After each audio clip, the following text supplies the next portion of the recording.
दोस्तों, आज हम बात करेंगे एक ऐसे कानून की जिसने भारतीय राजनीति के इतिहास में एक नया मोड़ दिया।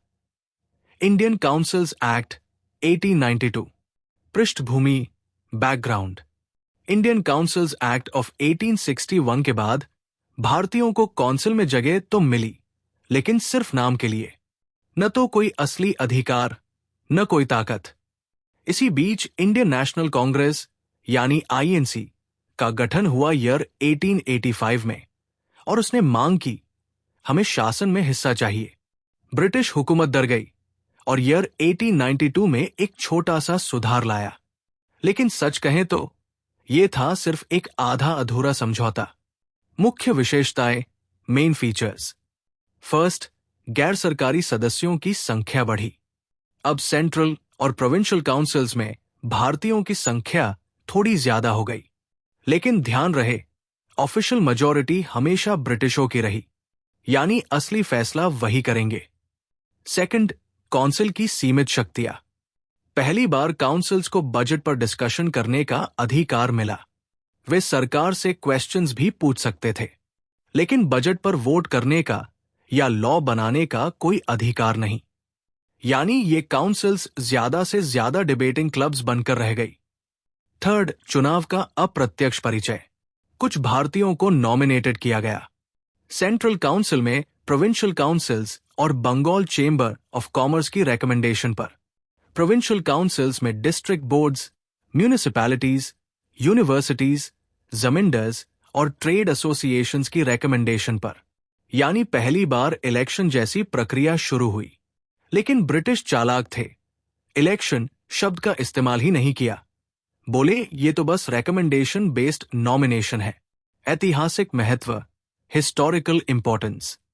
यही वो वक्त था जब भारतीय पहली बार सेमी रिप्रेजेंटेटिव तरीके से काउंसिल्स में दाखिल हुए। ये मंच बना ब्रिटिश पॉलिसीज की आलोचना करने का। दादा भाई नौरोजी, गोपाल कृष्ण गोखले और दूसरे नेताओं ने काउंसिल्स का इस्तेमाल किया, ये दिखाने के लिए कि भारत गरीबी, हाई टैक्सेशन और ड्रेन ऑफ वेल्थ की मार झेल रहा है। याद रखिए, दादा भाई नौरोजी ने इस एक्ट को कहा था बेगिंग बॉल रिफॉर्म, यानी भीख का कटोरा। बहुत कम, वो भी दबाव में देकर। भारतीय प्रतिक्रिया, Indian reaction. Indian national Congress ने इसे माना।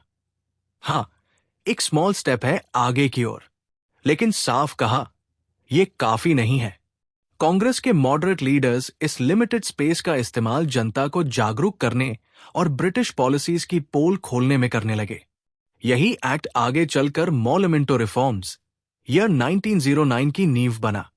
तो दोस्तों, इंडियन काउंसिल्स एक्ट 1892 शायद छोटा सुधार था, लेकिन इसने भारतीय राजनीति को नई दिशा दी, बहस से लेकर जन जागरूकता तक। और यहीं से शुरू हुआ एक बड़ा संघर्ष भारत की आजादी की राह पर। अगर ये वीडियो आपको पसंद आया हो तो लाइक जरूर करें, शेयर करें उन दोस्तों के साथ जिन्हें यूपीएससी, लॉ या जनरल नॉलेज की तैयारी करनी है। और हां, सब्सक्राइब करें। आप अपने सुझाव या सवाल नीचे कमेंट में लिख सकते हैं। यूपीएससी एंड कॉम्पिटिटिव एग्जाम की गाइडेंस या मेंटरशिप के लिए संपर्क करें। Our contact information is given in description. धन्यवाद। मैं हूं कृणाल ठाकुर। मिलते हैं अगले भाग में संविधान और कानून के प्रमुख अनुच्छेदों और उनके व्यावहारिक प्रभाव के साथ। जय हिंद।